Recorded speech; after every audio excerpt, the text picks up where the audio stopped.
चलो। नमस्कार आप सभी को। Good evening all of you. मेरा नाम आलोक है। शाश्वत गोलजू कोचिंग सेंटर के इस यूट्यूब के प्लेटफॉर्म में आप सभी का स्वागत है। जैसा कि आप सबको पता है कि हम लोगों ने एक नया एडवेंचर शुरू किया है ऑनलाइन, जहां पर आप लोगों को हर वीकली कुछ ना कुछ कंटेंट हम देने की कोशिश कर रहे हैं। आज सैटरडे है और सैटरडे के दिन हम लोग अपना एक टेस्ट कंडक्ट कराते हैं कोचिंग में, जो पूरी तरह के से यूके ट्रिपल एससी के पेपर को ध्यान में रखकर बनाया जाता है। और आज उसी संदर्भ में मैं आपके समक्ष आया हूँ। आज मैं आपके सामने जो हम लोगों का टेस्ट हुआ है कोचिंग में, जिसका लिंक आपको हमारे इस यूट्यूब के चैनल के एंड में मिल जाएगा, या टेलीग्राम से आप डाउनलोड भी मार सकते हैं, जिसे मैं उसका जीएस का सेक्शन आपको कवर कराऊंगा। ठीक है, तो आपका जो जीएस का सेक्शन है बेटा, वो सेक्शन सी है। सेक्शन सी में आपका जीएस का सेक्शन कवर होने वाला है। क्वेश्चन नंबर 61 से 90 के बीच में आपका ये सेक्शन है। 30 क्वेश्चंस का पूरा सेट है। जैसा कि आप सभी को पता है कि यूके ट्रिपल एससी का जो पैटर्न है उसमें 100 क्वेश्चंस आते हैं, जिसमें सबसे इंपॉर्टेंट रहता है आपका उत्तराखंड का सेक्शन, जिसमें 40 क्वेश्चंस उत्तराखंड के रहते हैं, 20 हिंदी के रहते हैं, 30 आपके जीएस के रहते हैं और 10 आपके रीजनिंग के रहते हैं। आज थोड़ा सा समय कम है, तो इस चीज पर फोकस कैसे करना है इसके रिगार्डिंग किसी और दिन वीडियो में आपको बताऊंगा। आज मैं केवल और केवल आपको इस जीएस के 30 क्वेश्चन से रिलेटेड आपको पूरा का पूरा फैक्ट कराने जा रहा हूं। पहला जो क्वेश्चन है, अगर आप इस क्वेश्चन को गौर से पढ़ो तो इस क्वेश्चन में आप सो मोटो ही इसे क्या कर सकते हो, सॉल्व कर सकते हो। क्योंकि आप सभी को पता है कि इन्फोर्समेंट डायरेक्टर काफी समय से न्यूज में रहा है, काफी लंबे समय से आपका इन्फोर्समेंट डायरेक्टर न्यूज में रहा है। क्यों? क्योंकि हम लोग अक्सर सुनते हैं ईडी का छापा यहां पड़ गया, ईडी का छापा वहां पड़ गया, बट इसका मतलब ये नहीं है कि ईडी बहुत नई संस्था है। ईडी आपकी काफी पुरानी संस्था है बेटा।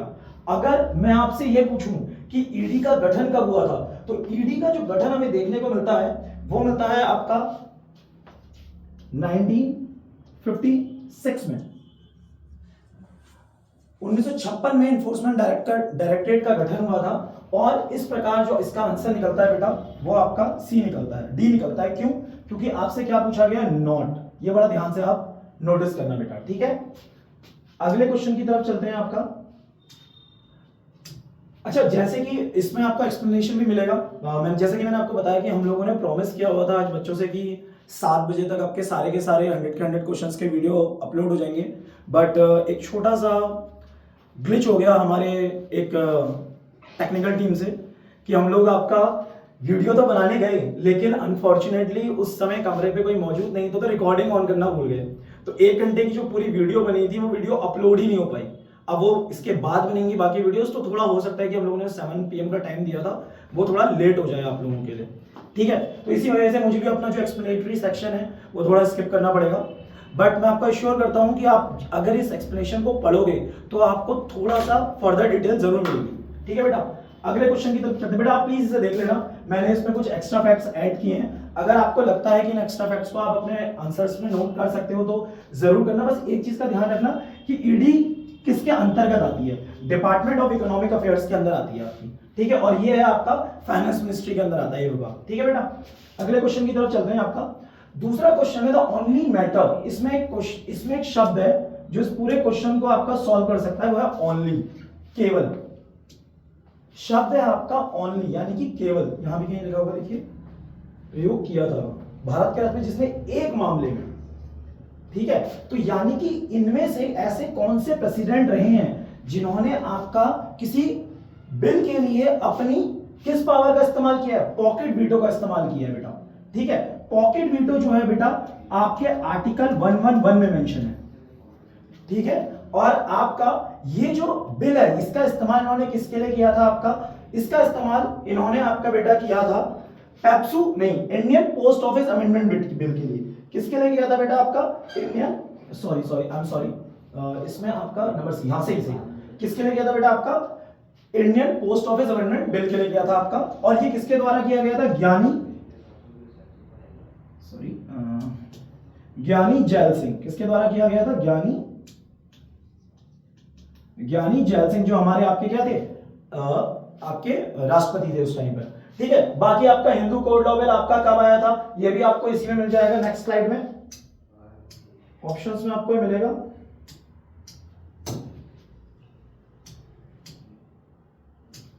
इसमें आपका मेंशन है, आप प्लीज डिटेल में इसमें पढ़ लीजिएगा। ठीक है,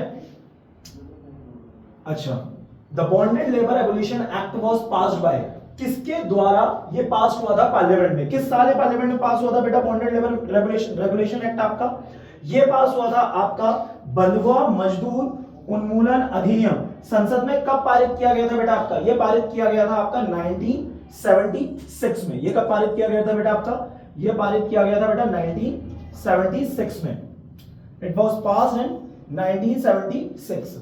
ठीक है बेटा, अगले क्वेश्चन की तरफ बढ़ते हैं।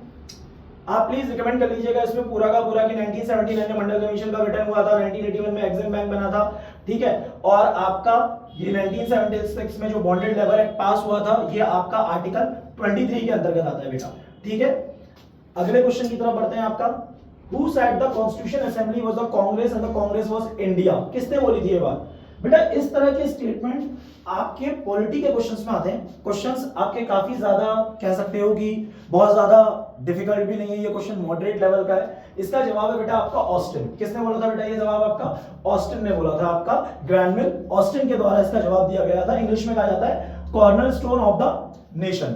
ठीक है, इसमें आपके दो नाम और है, जैसे एटली आपके भारत की आजादी के समय में कौन थे? भारत के इंग्लैंड के उस समय प्रधानमंत्री थे। और विंस्टन चर्चिल जो थे आपके बेटा, विंस्टन चर्चिल कौन रहे हैं आपके? विंस्टन चर्चिल आपके वो व्यक्ति थे जिन्होंने जिसके मन में सबसे ज्यादा भारतीयों के लिए नफरत भरी थी। अगर यह कहा जाए कि who was a Hitler for the Indians, भारतीयों के लिए हिटलर कौन है बेटा?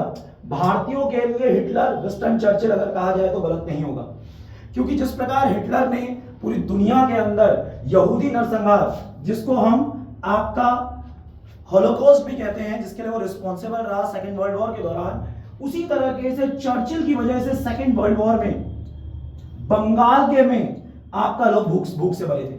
द्वितीय विश्व युद्ध के दौरान चर्चिल की वजह से आपका बंगाल के अंदर लोग भूख से मरे थे। जब आईएनए ने आपके 2 जहाज भर के आपका राशन भिजवाया था, और वो राशन विंस्टन चर्चिल के दिशा निर्देशों पर आर्मी के बफर में जितना होना चाहिए उससे 4 गुना ज्यादा एक्स्ट्रा बफर में रखा गया था, जिसकी आवश्यकता नहीं थी।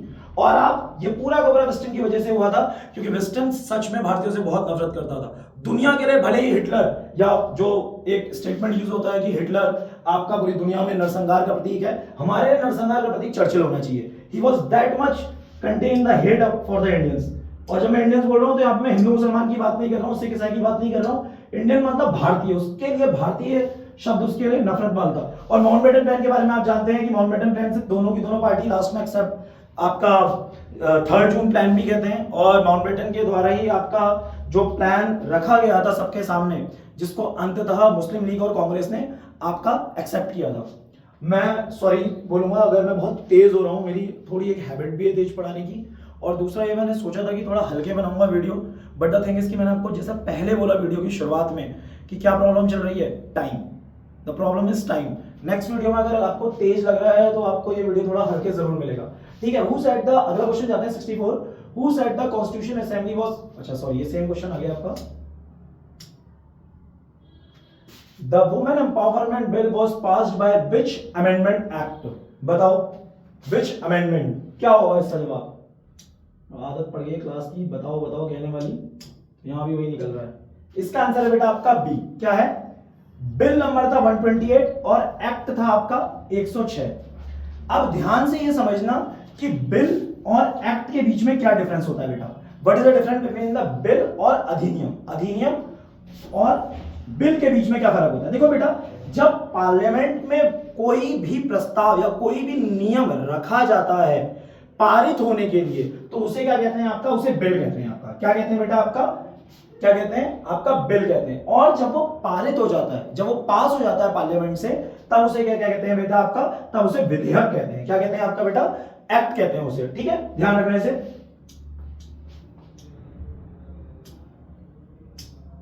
अगला क्वेश्चन है आपका, अच्छा ये एक छोटा सा अनाउंसमेंट करना है बाकी टीचर्स भी आपको बताएंगे इसके बारे में। ये एक्चुअली अनाउंसमेंट उन बच्चों के लिए है जो बच्चे आपके पीसीएस की तैयारी करना चाहते हैं। देखो बेटा, मार्केट के अंदर ऑनलाइन प्लेटफॉर्म में आपको कई सारी टेस्ट सीरीज मिलेंगी, लेकिन जब आप उसे बाय कर लेते हो, आप जब उसे लगाते हो, तो एट लास्ट आपकी जो अपेक्षाएं हैं वो उन पर खरी नहीं उतरती है और आप खुद को ठगा सा महसूस करते हो। ठीक है, लेकिन हम लोगों ने, क्योंकि मैं भी बहुत लंबा समय नहीं हुआ है कि एज ए स्टूडेंट लाइफ से निकला हूं, ठीक है, तो मुझे पता है कि स्टूडेंट्स की डिमांड्स क्या है, स्टूडेंट किस बारे में आपका ज्यादा डिमांड रखते हैं। तो हम लोगों ने एक मॉड्यूल शुरू किया है जो सबसे ज्यादा इंपॉर्टेंट होगा उन बच्चों के लिए। ये मॉड्यूल, ये प्रिलिम्स एनरिच जो प्रोग्राम है हमारा, ये पीईपी जो प्रोग्राम हम लोगों ने शुरू किया है आपका, ये प्रिलिम्स एनरिच प्रोग्राम, ये बहुत हेल्पफुल होगा आपके। जैसा कि कमीशन ने बोला है कि अप्रैल में आपका अपर का पेपर हो सकता है, इसी साल आपका आरओ का पेपर होना है, आपका लोअर पीसीएस का पेपर होना है, अपर पीसीएस का पेपर होना है, प्रवर, अवर, आरओ, उन सब के लिए टेस्ट सीरीज बहुत इंपॉर्टेंट होने वाली है बेटा। इस टेस्ट सीरीज में ऐसा क्या खास है जिसको आप लें या जिसको आप खरीदें? ठीक है, तो मैं आपको छोटे से प्रश्न बता देता हूं। पहली चीज, इसमें आपको 100 टेस्ट सीरीज मिलने वाली है पूरी तरीके से। मैंने 100 प्लस इसलिए मेंशन किया है बेटा क्योंकि मुझे आपका या हमारी टीम को ये नहीं पता कि आपका की पेपर कब होना है। 100 जो मेंशन किया गया है इसमें वर्ड, ये मान के किया गया कि अप्रैल एंड में पेपर होगा, अप्रैल एंड में पेपर होगा, इसलिए 100 प्लस टेस्ट सीरीज की बात यहां पे रखी गई है। अगर मान लीजिए पेपर इससे आगे जाता है तो टेस्ट सीरीज की संख्या आपकी 200 तक भी पहुंच सकती है। मतलब इसमें ऐसा कुछ नहीं कि 100 फिक्स ही है, 100 अप्रैल को ध्यान में रखा गया है कि 100 तो होंगी। अब इसमें होगी क्या, मैं आपको यह बता देता हूं। इसमें आपकी 15 सी सेट होंगे, इसमें आपके 80 क्वेश्चंस मिलेंगे आपको। ये आपके 100 इसलिए नहीं मिलेंगे क्योंकि 20 क्वेश्चंस जो 10 हिंदी और 10 इंग्लिश के क्वेश्चंस आते हैं वो क्वेश्चंस हम लोगों ने रिमूव कर दिए हैं। उसका कारण यह है बेटा कि वो क्वेश्चन इतने आसान होते हैं कि बच्चा बिना भी पढ़े जाए तभी वो कर सकता है। वो कॉम्प्रिहेंशन के क्वेश्चन होते हैं, एक आध क्वेश्चन आपका कभी एंटोनिम्स, सिनोनिम्स, कभी वन वर्ड सब्स्टिट्यूशन, पर्यायवाची, कुछ तस्मम तद्भव सब आते हैं, बहुत आसान होते हैं, आप लोग कर सकते हो उसे। लेकिन 80 क्वेश्चन जो होते हैं, जैसे कि अभी जो आपका इंटरव्यू चल रहा है, उन बच्चों ने जब प्रीलिम्स दिया होगा वो पेपर बहुत डिफिकल्ट आया था बेटा सी सेट का। तो हम डिफिकल्ट से लेकर मॉडरेट से लेकर इजी लेवल तक इसको बनाएंगे। और इसमें आपको कितने सी सेट के सेक्शन मिलने वाले हैं? 15 आपको फुल लेंथ मिलने वाले हैं। फुल लेंथ मतलब आपको पूरे 150 क्वेश्चंस का सेट पेपर मिलेगा इसमें, जो बिल्कुल आपका किसकी तरह होता है बेटा, जो पूरा आपका प्रीलिम्स के टेस्ट पेपर 1 की तरह होता है। बाकी आपको 10 पेपर जो मिलेंगे वो मिलेंगे, सॉरी 10 नहीं 15 जो आपको मिलेंगे वो मिलेंगे उत्तराखंड के इसमें। ठीक है बेटा, और रेस्ट जो बचे हुए पेपर्स होंगे वो सारे के सारे आपको जीएस के सेक्शनल्स के मिलेंगे। यानी कि इसमें medieval history, ancient history, modern history, आपका पॉलिटी के सारे sections, geography, Indian geography, world geography, economics, आपका इकोलॉजी, एनवायरनमेंट, करंट अफेयर्स, ये सारे के सारे आपके कॉम्प्रिहेंसिव, स्टैटिक, डायनेमिक पूरा कवर करके दिया जाएगा। इस पूरी टेस्ट सीरीज की सबसे खास बात क्या है, अगर आप कोई भी टेस्ट सीरीज बाय करो तो उसके आंसर्स कैसे मिलते हैं आपको, ए, बी, सी, डी। ठीक है, कोई अच्छी पब्लिकेशन की अगर बुक बाय कर लो तो उसमें भी कई सारी त्रुटियां होती हैं। हमने कोशिश ये करी है कि इस टेस्ट को 99% आपका फ्लॉलेस बनाने की। अगर कुछ एक आध शब्द ऊपर नीचे हो जाते हैं, आंसर्स नहीं शब्द ऊपर नीचे हो जाते हैं, तो हम उसे भी करेक्ट करवाएंगे आपका। और जो बाकी है आपका, इसकी जो एक्सप्लेनेशन है, यानी कि इसकी जो आपको की मिलेगी ना बेटा आंसर की, वो की आपके लिए सफिशिएंट होगी रिवीजन के लिए, इस बात की गारंटी हम देते हैं आपको। ठीक है, जब इतना सब कुछ दे रहे हैं तो सर इसकी फी क्या होगी? सबसे इंपॉर्टेंट है फीस। तो बेटा इसकी पूरी की पूरी फीस जो आपकी रखी गई है वो रखी गई है 2900 रुपीज ओनली। ठीक है, और जैसा कि मैं बता चुका हूं कि आपको जो टेस्ट मिल रहा है, अगर आप कॉस्ट कैलकुलेशन आप करो तो एक टेस्ट आपको लगभग 29 रुपए का पड़ रहा है, 100 भी अगर देते हो तो।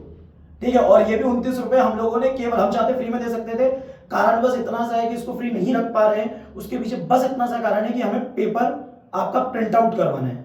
ठीक है, केवल यही एक कारण है कि हमने इसकी कॉस्ट रखी, अदरवाइज हम इसे फ्री ऑफ कॉस्ट भी दे सकते हैं। ठीक है, मेन कारण है कि इसका पेपर करवाना है, और आपका जो आपको मिलेगा सारा का सारा ऑफलाइन मोड में ही ये आपको मिलने की ज्यादा संभावना है, ऑनलाइन मोड में नहीं दिया जाएगा। ठीक है, चलिए आगे बढ़ते हैं ये एक्सप्लेनेशन के बाद। और कोई भी अगर चाहे तो इससे रिलेटेड जो इंक्वायरी है वो आपका नीचे दिए गए जो लास्ट नंबर था उस पर कर सकता है। अगले क्वेश्चन में आते हैं, international monetary fund was established bye, ठीक है, अच्छा sorry, international monetary fund was established bye 1945। कब हुआ था आपका इंटरनेशनल मॉनेटरी फंड? स्टैब्लिश आपका कब हुआ बेटा? 1945 में हुआ है आपका। राष्ट्रीय मुद्रा कोष की स्थापना कब हुई आपकी? 1945 में हुई है बेटा। इसके बाद अगर आप इसके बारे में पढ़ना चाहो तो आप पढ़ सकते हो कि ब्रेटन वुड कॉन्फ्रेंस के बाद इसकी स्थापना हुई थी आपकी, ठीक है। और 1948 में डब्ल्यूटीओ और जीएटीडी की स्थापना हुई थी। ये आपका वर्तमान में जीएटीडी क्या है बेटा? ये वर्तमान में आपका इसकी जगह क्या ले चुका है आपका? जीएटीडी की जगह ले चुका है आपका at present I forgot the name of that organization, जो आपकी trade world trade organization WTO आपकी कौन ले चुका है? आपका जीएटीडी के बाद जो नई ऑर्गेनाइजेशन आई है वो आई है वर्ल्ड ट्रेड ऑर्गेनाइजेशन, ठीक है। 1952 में इंडिया का फर्स्ट जनरल इलेक्शन कंप्लीट हुआ था और 1960 में वर्ल्ड बैंक या आपका आईडीए की एस्टैब्लिशमेंट, इंटरनेशनल डेवलपमेंट अथॉरिटी की स्थापना हुई थी। वर्ल्ड बैंक के आपके 5 पार्ट्स, सब पार्ट्स थे, ठीक है। इसके बारे में जो बच्चे क्लास नोट्स में या जो क्लासरूम्स में हमारे एनरोल्ड हैं वो प्रॉपर तरीके से इन सारी चीजों को डिटेल में पढ़ रहे हैं अपना, ठीक है। The quality of image printed by the printer is measured in, मिल गया आपको एक ऐसा क्वेश्चन जिससे बच्चे अक्सर परेशान रहते हैं कि सर कंप्यूटर एक ऐसी चीज है बेटा जो अक्सर आपको परेशान करती है। क्यों परेशान करता है बेटा कंप्यूटर आपको इसलिए परेशान करता है क्योंकि कंप्यूटर कहां से पढ़े, सबसे बड़ी प्रॉब्लम है कंप्यूटर पढ़े कहां से जाए, ठीक है। तो मैं आपको एश्योर करता हूं कि अगर आप हमारे प्रोग्राम्स में एनरोल होते हैं तो हमारे टीचर्स आपको कंप्यूटर के वो नोट्स प्रोवाइड करवाएंगे जो आपको सारे के सारे क्वेश्चन कवर करके देंगे, 90% से ज्यादा क्वेश्चन कवर करके देंगे। और अगर आप नहीं भी होते हैं एनरोल तब भी आपको जितने भी क्वेश्चंस हैं उन क्वेश्चंस को पेपर से पहले एक पीडीएफ फॉर्मेट में आपको हमारे टेलीग्राम चैनल में जरूर अवेलेबल करवाया जाएगा आपके नेक्स्ट 1 से 2 महीने के अंदर पूरा का पूरा कंपाइलेशन जो आपके पेपर के लिए बहुत हेल्पफुल होगा, ठीक है बेटा। इसका जो आंसर है आपका इमेज प्रिंटेड का वो है डीपीआई। आपका क्या है बेटा? आपका डीपीआई, डॉट पर इंच के हिसाब से आपका प्रिंट का रेजोल्यूशन तैयार होता है बेटा आपका। अगले क्वेश्चन की तरफ चलते हैं बेटा। आपका 68 how many sessions was had by the, बहुत आसान सवाल है आपका, ये मल्टीपल पेपर्स में पूछा गया है। इसका आंसर डी है बेटा, 11 सेशंस हेड हुए थे आपके संविधान सभा के द्वारा। अगर कोई बच्चा कॉलेज के फर्स्ट ईयर में है या कॉलेज के सेकंड ईयर में है तो मैं उसको रिकमेंडेड करूंगा कि यूट्यूब में एक वेब सीरीज पढ़िए जिसका नाम है कॉन्स्टिट्यूशन या संविधान। आप चाहो तो उसके 10 एपिसोड हैं, हर एपिसोड 1 घंटे का है। उसको थोड़ा नाट्य रूपांतर में और आपका प्रस्तुत किया गया है जिसके माध्यम से आप यह समझ सकते हो कि हमारे कॉन्स्टिट्यूशन को बनाते वक्त कितनी डिफिकल्टीज आई थी, ठीक है। और उन डिफिकल्टीज से उस समय के नेताओं ने किस तरीके से कम आउट किए और उन्होंने किस तरीके से हमारे संविधान को, फ्रेमवर्क को बढ़ाया आपका, ठीक है बेटा। आप चाहो तो देख सकते हो, नाम है वेब सीरीज का संविधान या कॉन्स्टिट्यूशन, आपको यूट्यूब में आराम से मिल जाएगी, ठीक है। अगले क्वेश्चन की तरफ चलते हैं। आपका what is break even point? Economics का एक क्वेश्चन मिला है आपका, ब्रेक इवन पॉइंट। इसका मैं एग्जांपल देता हूं अपने कोचिंग से रिलेटेड। हमारी कोचिंग को 1 वर्ष होने वाला है बेटा, है ना, और पूरे मार्केट के लोग हमसे परेशान चल रहे हैं कि आपका 40 मिनट वही बोला थोड़ा सा। अगला क्वेश्चन है बेटा आपका 69 क्वेश्चन, इकोनॉमिक्स का क्वेश्चन है ये, ब्रेक इवन पॉइंट से रिलेटेड है, ठीक है। इस क्वेश्चन में मैं आपको बताता हूं इसका आंसर का एग्जांपल मैं आपको इस तरह से देना चाहूंगा कि जैसे हमारी कोचिंग को बेटा खुले हुए अभी लगभग 1 ईयर होने वाला है, ठीक है। और हम 1 साल से अपने कोचिंग के प्रमोशन को भी खुद करते हैं, पढ़ाते भी खुद हैं, कंटेंट भी खुद ही बना रहे हैं आपका, हम सारे के सारे टीचर्स मिलके हम खुद ही एक तरीके से खुद को सेल्फ एम्प्लॉयड किया हुआ है हम सब ने, ठीक है। बट मैं ये नहीं कहूंगा कि क्योंकि हमें अभी तक पता नहीं लग पाएगा, पता लगा हो तो हम डेफिनेटली उनकी कंप्लेंट करते पुलिस में। हम लोग खुद रात को आपका परमिशंस लेकर, जहां पर परमिशन ले सकते हैं वहां पे परमिशन लेकर पोस्टर्स लगाते हैं। और हमसे जलने वाले लोग, मैं जलने ही बोलूंगा, इतना जले हुए हैं कि वो हमारे पोस्टर्स फाड़ देते हैं कि हम लोगों को किसी तरह से चिढ़ाया जाए, हम लोगों को किसी तरीके से आपका एक तरीके से गुस्सा दिलाया जाए, क्योंकि हम सारे के सारे अपनी यंग एज में ही हैं और यंगस्टर्स को बहुत ज्यादा जल्दी गुस्सा आ सकता है, उनको ऐसा लगता है। लेकिन शायद वो ये भूल रहे हैं कि हम सभी आपका चाणक्य के चेले हैं, हम सभी चाणक्य के चेले हैं, तीनों के तीनों।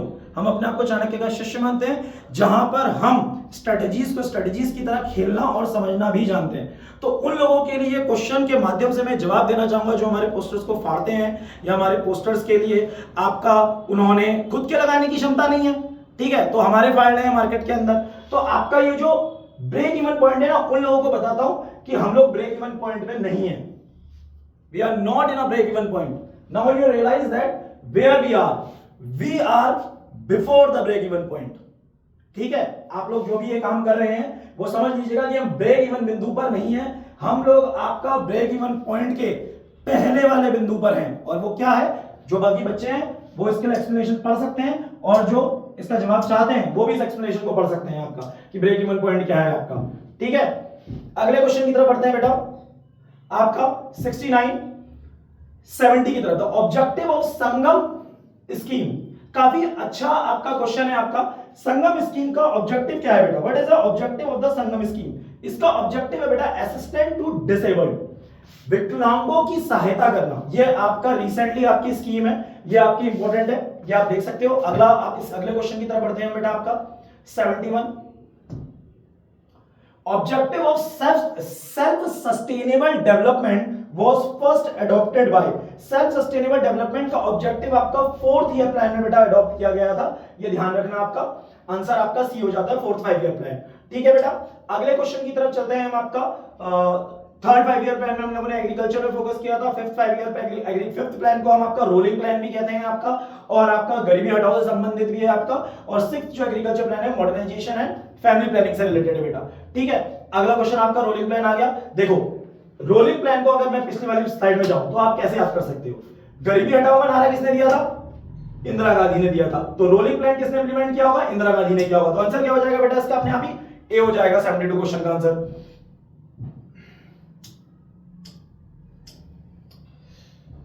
ओहो, ये तो हैंग करने लग गया।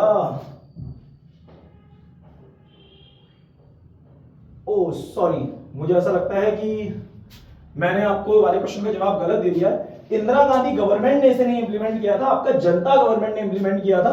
गरीबी हटाओ का नारा इंदिरा गांधी ने दिया था, लेकिन रोलिंग प्लान की अवधारणा लागू की गई। अच्छा, इंग्लिश में क्वेश्चन आपका थोड़ा सा गलत प्रिंटेड हुआ है आई थिंक, हिंदी में क्वेश्चन काफी सही है। मैंने क्वेश्चन पढ़ा नहीं आपका। राष्ट्रीय नियोजन में रोलिंग प्लान की अवधारणा लागू की गई थी। आई एम सॉरी, इसका जवाब है आपका जनता गवर्नमेंट के द्वारा लागू करी गई थी। Rolling plan was implemented by Indira Gandhi, not Indira Gandhi, it was implemented by the Janata government. ठीक है बेटा आपका। अगले चलते हैं, green index for develop by, बहुत बार आया हुआ पेपर में क्वेश्चन है, वर्ल्ड बैंक के द्वारा ग्रीन इंडेक्स डेवलप किया गया बेटा आपका। ठीक है, हाँ ठीक है आपका। अगले देखते हैं, Hindu growth rate is related to, किससे रिलेटेड है हिंदू ग्रोथ रेट? एक समय था जब भारत की आर्थिक विकास दर को आपका कहा जाता था हिंदू विकास दर। क्यों कहा जाता था ऐसा हिंदू विकास दर? ये रिलेटेड है बेटा आपका नेशनल इनकम से रिलेटेड है, आपका पर कैपिटा इनकम से नहीं है, ना पॉपुलेशन से है ना बर्थ से। ठीक है, इसका आंसर है डी। लेकिन मैं आपको बता दूं कि हिंदू ग्रोथ रेट है क्या। एक समय ऐसा था जब भारत के अंदर आपका जो हमारी ग्रोथ रेट चल रही थी वो 3.5 से 4 के % बीच चल रही थी। ये समय था 1950 से 1980 तक के दशक का। जो हमारी ग्रोथ रेट थी बेटा वो 3.5 to 4% के आसपास थी। और पूरी दुनिया के अंदर यह कहा जाता था कि इंडिया किसमें ग्रोथ कर रहा है? आपका हिंदू ग्रोथ रेट। अगर दुनिया के अंदर यह टर्म यूज करा जाता था तो कहा जाता था कि इंडिया इस विकास दर से ग्रोथ कर रहा है। नहीं, किस विकास दर से ग्रोथ कर रहा है? हिंदू रेट से ग्रोथ कर रहा है। ऐसा क्यों? क्योंकि भारत की आबादी सर्वाधिक तब भी हिंदूज की थी और आज भी हिंदूज की है। 80% से ज्यादा हिंदूज हैं, आपको पता है। तो भारत की आबादी में आपका हिंदुओं का प्रतिशत ज्यादा है, तो नेशनल इनकम में भी उनका प्रतिशत ज्यादा होगा। तो इसको एक कनोटेशन के रूप में यूज किया गया, एक आपका सटायर के रूप में यूज किया गया, एक तरीके से मजाक बनाने के टर्म में यूज किया गया। क्या? आपका हिंदू ग्रोथ रेट। ठीक है, और ये एक्चुअली में उन लोगों के द्वारा यूज किया गया जो चाहते थे कि भारत की मार्केट खुले। ठीक है, और जैसा कि हमको पता है कि 1991 में आपके क्या आए थे? एलपीजी रिफॉर्म्स आ गए थे। आपके 1990 के दशक में एलपीजी रिफॉर्म्स आए थे बेटा। ये आपके घर में घर वाली गैस नहीं है, ये आपकी लिबरलाइजेशन, प्राइवेटाइजेशन और ग्लोबलाइजेशन, यानी कि उदारीकरण, निजीकरण और आपका वैश्वीकरण से संबंधित है। ये क्या है? अगर मैं इसको डिटेल में जाऊंगा तो फिर मैं अपनी जो टाइमलाइन है या जो अपना समय है उस समय को क्रॉस कर जाऊंगा। तो मैं अगले क्वेश्चन की तरफ पढ़ता हूं। ये टर्म फर्स्ट टाइम किसने दिया था? आपका राजकृष्णन ने दिया था। आप चाहो तो इसे नोट कर सकते हो। अगले क्वेश्चन में चलते हैं, 75वें क्वेश्चन की तरफ बढ़ते हैं हम लोग आगे क्वेश्चन की तरफ। वी सन, बहुत आसान सवाल, अगेन मोस्ट, मतलब मैं कह सकता हूं कि बहुत आसान सवाल है। किसकी वजह से बताओ? टोटल इंटरनल रिफ्लेक्शन या रिफ्रैक्शन? क्योंकि इन दोनों की वजह से तो हो नहीं सकता। तो अक्सर बच्चे इन दोनों के बीच में कंफ्यूज होते हैं, यानी कि आपका प्रकाश का हो तो आगे बढ़ गया। पीछे गया, प्रकाश का पूर्ण आंतरिक परिवर्तन या प्रकाश का अपरिवर्तन, तो इसका आंसर है बेटा डी, रिफ्रैक्शन की वजह से। इसके लिए ना बेस्ट एग्जांपल देखना, आपने सभी बच्चों ने, मुझे लगता है कि जो बच्चे तैयारी कर रहे हैं आपका, उन्होंने पायरेट्स ऑफ कैरिबियन मूवी जरूर देखी होगी, ठीक है, जो डूबता है वही ऊपर जाता है वाला थर्ड सीजन, वो इधर उधर भागते हैं ना शायद, एट द वर्ल्ड्स एंड जो उसका पार्ट है, उसमें आपका रिफ्रैक्शन वाला उस सूरज वाले कॉन्सेप्ट को कितना बेहतर तरीके से यूज किया गया है उस मैप में जैक स्पैरो के द्वारा। तो वो भी आपका रिफ्रैक्शन की वजह से और टोटल इंटरनल रिफ्लेक्शन दोनों का कॉन्सेप्ट है उसमें। लेकिन इसका जो जवाब है वो क्या है आपका, sunrise due to the refraction, आपका not total internal reflection. Total internal reflection की वजह से क्या होता है बेटा, टोटल इंटरनल रिफ्लेक्शन की वजह से, ठीक है, तो टोटल इंटरनल रिफ्लेक्शन की वजह से आपके मिराज बनते हैं, जो आप किसमें देखते हो, रेगिस्तानों में देखते हो कि पानी है, लेकिन पानी कई बार आपको गर्मियों में भी रोडों में दिखता है कि अच्छा पानी गिरा है, लेकिन वो पानी होता नहीं है वहां पे। वो किसकी वजह से हो रहा है, आपका टोटल इंटरनल रिफ्लेक्शन की वजह से। और स्कैटरिंग की वजह से क्या होता है, आसमान में नीला या आपका लाल कलर दिखाई देता है आपका सनसेट और सनराइज के दौरान। अच्छा, इनको किसके लिए मिला था आपका बताओ, फोटोसिंथेसिस के लिए मिला था, डीएनए के लिए मिला था, ब्लड ग्रुपिंग या जेनेटिक कोड्स के लिए। देखो अगर इसमें एलिमिनेशन टेक्निक का इस्तेमाल किया जाए तो सी को आप बड़े प्यार से एलिमिनेट कर सकते हो। सी को कैसे एलिमिनेट कर सकते हो बेटा, क्योंकि सी किसने करा है, बोस्टन और क्रिक के द्वारा किया गया है, फोटोसिंथेसिस आपका केल्विन के द्वारा किया गया है, और ब्लड ग्रुपिंग आपका आई फॉरगॉट द नेम, तो जेनेटिक कोड किसके द्वारा किया गया, आपका हरगोविंद खुराना के द्वारा किया गया। तो इसका आंसर हो जाएगा ए, लैंडस्टीन के द्वारा किया गया ब्लड ग्रुप्स का। ठीक है बेटा, लैंडस्टीन ने ब्लड ग्रुप्स का किया हुआ है आपका। अगले क्वेश्चन की तरफ चलते हैं, आपका hot dry winds in the New Zealand is, अब इसका जो जवाब है बेटा वो बी है, ठीक है। और मैंने आपको यहां पर, मुझे लगता है आगे पीछे हो गया, ये अगले में आना चाहिए था, बट कोई बात नहीं। आप अगर देखो तो ये किस तरह कैसे आ रही है, रोरिंग 40 यानी कि चीखती 40। जो लोग क्लास नोट्स में जिन्होंने पढ़ाई करी है, जिनको मैंने ज्योग्राफी अभी रिसेंटली समझाई है, तो वो जानते हैं कि यहां पे चीखती 40 बहती है, कहां, दक्षिणी गोलार्ध में, सदर्न हेमिस्फीयर में। चीखती 40 और रोरिंग 40 आपका 50s और 60s, shrinking 60s, roaring 40s and आपका एक और थी 50s में, उसका I forgot the name of 50s, roaring 40s, shrinking 60s and okay, आपके तीन थी, तीनों डिग्रीज में बहती हैं आपकी। 50 में 40 में बहती है आपकी बेटा 40 रोरिंग 40s, 50s में आपकी 50s बहती है, और 60s में आपकी श्रिंकिंग 60s बहती है। 60s 40s 50s कहते हैं इसे मिलनी, इनके एक एक नाम और मिले, जैसे इसको रोरिंग मिला है, इसको श्रिंकिंग मिला है, ठीक है। अच्छा, तो इसी से आपकी एक लोकल विंड भी बनती है इसी के प्रभाव के कारण, और उसका नाम है नॉर्थ वेस्टर्ली विंड, ठीक है, जिसको नॉर्थ वेस्टर्स भी कहा जाता है। और कहां बनती है ये देखो, अगर मैप में आप गौर से देख पाओ तो न्यूजीलैंड के इलाके में बन रही है, ठीक है बेटा। अगले की तरफ चलते हैं, आपका अगले क्वेश्चन की तरफ चलते हैं।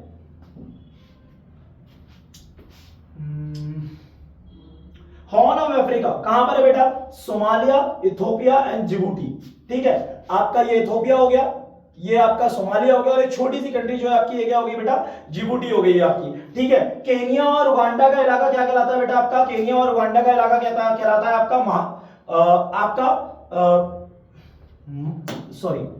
अल्जीरिया और मोरक्को का इलाका कहलाता है आपका महारेब रीजन, और जिम्बाब्वे और बोत्सवाना का इलाका क्या कहलाता है आपका।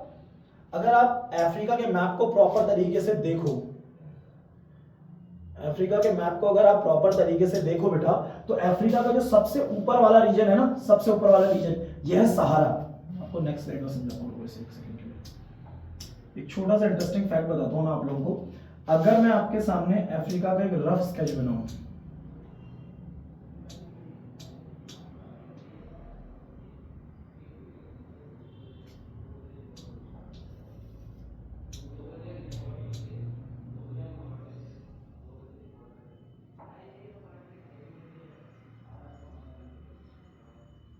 ठीक है, अगर मैं थोड़ा सा रफ स्केच बनाऊं आपके सामने, तो अफ्रीका का जो ये वाला रीजन है ना बेटा,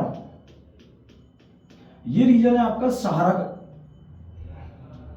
सहारा डेजर्ट्स का। इसमें आपकी 11 कंट्रीज आती हैं बेटा, ठीक है, 11 देश आते हैं। इसके बाद का जो रीजन है, इसके साथ ही जो लगता है ये वाला रीजन, ये पूरा का पूरा आता है आपका 11 कंट्रीज के बाद वाला रीजन, ये पूरा आता है आपका सहारा डेजर्ट्स के बाद साहेल रीजन, ठीक है। यही साहेल रीजन आपका एक नाम से और जाना जाता है, इसका ये इलाका सवाना ग्रासलैंड, सवाना, घास के मैदान, ठीक है आपका बेटा। और आपका ये नीचे तक आ जाता है और इसको आपका सवाना ग्रासलैंड को बिग गेम कंट्रीज भी कहते हैं आपका, ठीक है। ये छोटा सा एक्स्ट्रा फैक्ट था आपका, इसमें मेंशन नहीं है। मोर डिसकंटिन्यूटी लाइज बिटवीन, इसका आंसर है बेटा आपका B, mantle and sorry crust and upper mantle, इसका आंसर है बेटा आपका A, crust and upper mantle इसका आंसर है आपका, ठीक है। इससे रिलेटेड बाकी गुटेनबर्ग, लेहमैन और बाकी का पूरा डायग्राम दे दिया गया, आप एक बार देख सकते हो इसे कि कौन सी कहां पर है। पीले टीयर्स, ये बहुत ही ज्यादा आप कह सकते हो कि यूज कर, इसको बहुत आसानी से आप कह सकते हो कि एलिमिनेट कर सकते हो, क्योंकि इसका एलिमिनेशन क्या है कि ये बात चल रही है पीले टीयर्स, नहीं कर पाओगे एलिमिनेट। ये क्वेश्चन तभी सॉल्व कर पाओगे जब आपने कभी पढ़ा होगा। इसका आंसर सी है बेटा। वोल्केनिक इरप्शन में ना आपके निकलते हैं, कुछ कह सकते हो कि एक ट्रांसपेरेंट आपके ग्लास लाइक स्ट्रक्चर निकलते हैं, जो आपका जो ऐश होती है, ऐश की वजह से क्या हो जाते हैं, ब्लैक हो जाते हैं, इनका कलर ब्लैक होता है आपका। मैं दिखाता हूं आपको, ये देखिए, ठीक है, ये वोल्केनिक इरप्शन की वजह से बनते हैं आपके, ठीक है। Battle of 10 Kings fought at the river of, कौन सी रिवर में हुई है आपकी, डी, परुष्णी रिवर में हुई है आपकी, ठीक है आपका।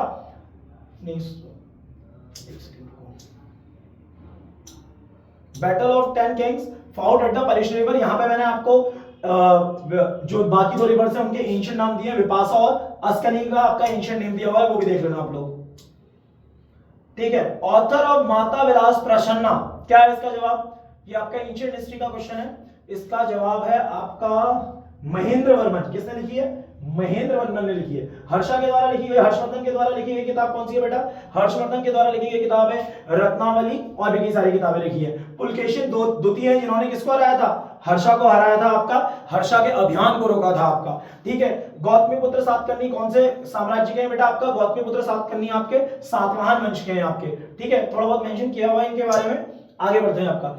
शर्मा टैक्स, बेटा यहां पे ना ये मिसप्रिंट है आपका, ये शर्बा है, ये थोड़ा सा मिसप्रिंट है, ये हिंदी वालों में शर्बा मिसप्रिंट है, देखना ये शर्बाकर है। कौन सा कर है बेटा, शर्बाकर, ठीक है। शर्बाकर लगाया जाता था, किस पे लगाया गया बेटा शर्बाकर, शर्बाकर जो लगाया बेटा आपका एक प्रकार से इरिगेशन पे है, ठीक है। किस पे लगाया गया करे बेटा आपका, इरिगेशन पे। फिरोज शाह तुगलक के शासनकाल में एक लगाया जाता था आपका, ठीक है। आपका देख लेना इरिगेशन पे लगाया गया है आपका। मुहात्सिब कौन था आपका बेटा, मुहात्सिब कौन था बेटा आपका, मुहात्सिब आपका था, यहां आया आपका पब्लिक कंडक्ट ऑफिसर था। आप लोगों ने अभी रिसेंटली सुना होगा कि आईएसआईएस का जब रूल आया था 2015 से 2017 के बीच में, कहां पर, ये इराक सीरिया के अंदर, तो वहां पर दोबारा से पब्लिक कंडक्ट ऑफिसर अपॉइंट करने शुरू कर दिया था आईएसआईएस ने। मतलब ये बताते थे कि महिलाओं को किस तरह के कपड़े पहनने हैं, पुरुषों को किस तरह के कपड़े पहनने हैं, किसको कितनी दाढ़ी रखनी है, नहीं रखने पर क्या होगा आपका, मतलब जो आपका शरिया के अंदर किस तरह से पुरुष और महिला को रहना चाहिए उसको डिफाइन करते हुए ऑफिसर थे। एक तरीके से आप कह सकते हो कि they were seeking the social order in terms of wearing the clothes, in terms of what they are eating, in terms of where they are going and how they are speaking, मतलब हर तरह से पहनने, खाने, बोलने, रहने और समाज में आचरण करने को लेकर ये पूरी तरह के ऑफिसर को तैयार किया जाता। Which one of the following is, अच्छा ये क्वेश्चन भी बेटा आपका थोड़ा सा मिसप्रिंट है, इसमें आप देख लेना, आपके जो क्वेश्चन पेपर है उसमें ना ये सही लिखा है, निम्न में कौन सा एक यहां आएगा, नहीं,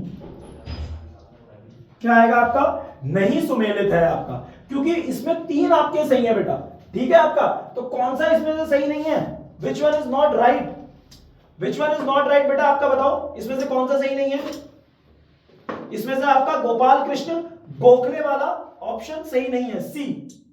आई थिंक ये ऑप्शन आपका ये यहां पे गलत लग गया है। सत्यशोधक भारतीय ब्रह्म समाज राजा राममोहन ने लगाया था, बिल्कुल सही। तत्वबोधिनी सभा, servant society of servant of Indian society Gopal Krishna Gokhale, ये भी सही है। आई थिंक इसका ऑप्शन आपका यहाँ पे गलत मिला हुआ है। ब्रह्म समाज सही है, सत्यशोधक समाज भी सही है। आई थिंक सत्यशोधक समाज जो है बेटा आपका ये ज्योतिबा फूले है, ये आपका गलत है, ये आपका ऑप्शन गलत है। ये आपका जो आंसर होगा बेटा ये गोपाल कृष्ण गोखले नहीं होगा, इसका आंसर होगा, ये सही है गोपाल कृष्ण गोखले वाला, इसका आंसर होगा बी।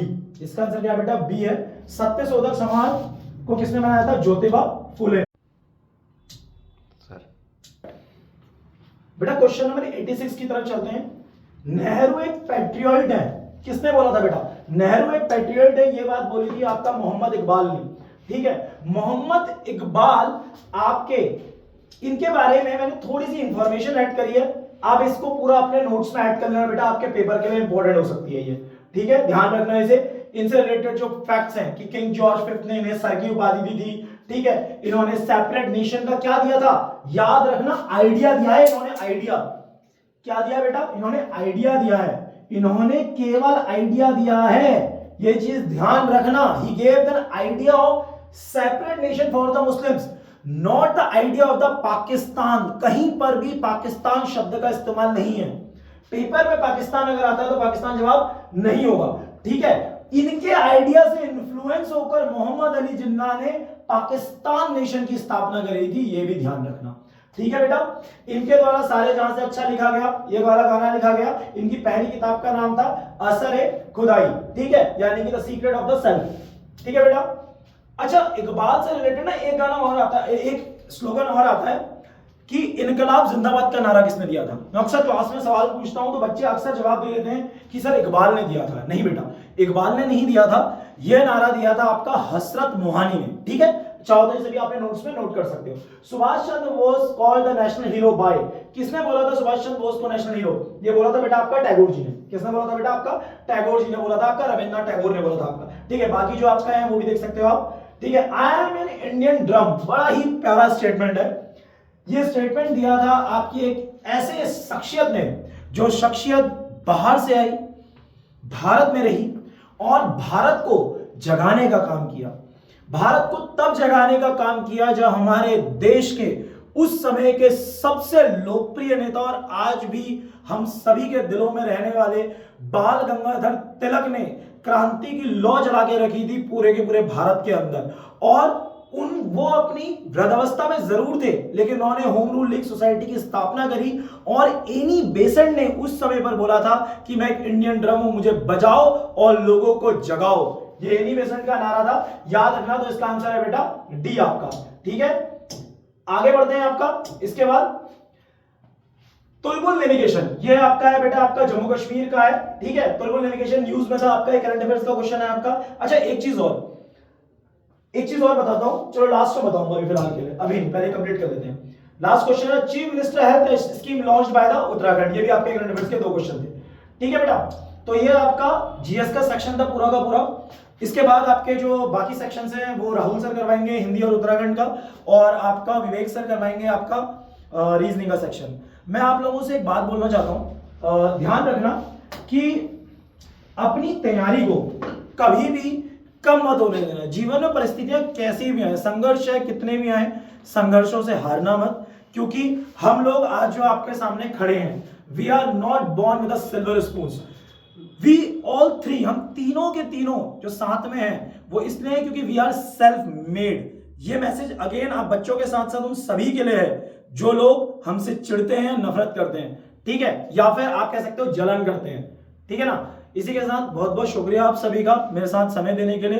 वीडियो थोड़ा लंबा हो गया, मैं चाहकर भी इसको छोटा नहीं कर पाया क्योंकि क्वेश्चंस थोड़े ज्यादा थे, फिर मैं जितना कर सकता था मैंने उतना किया।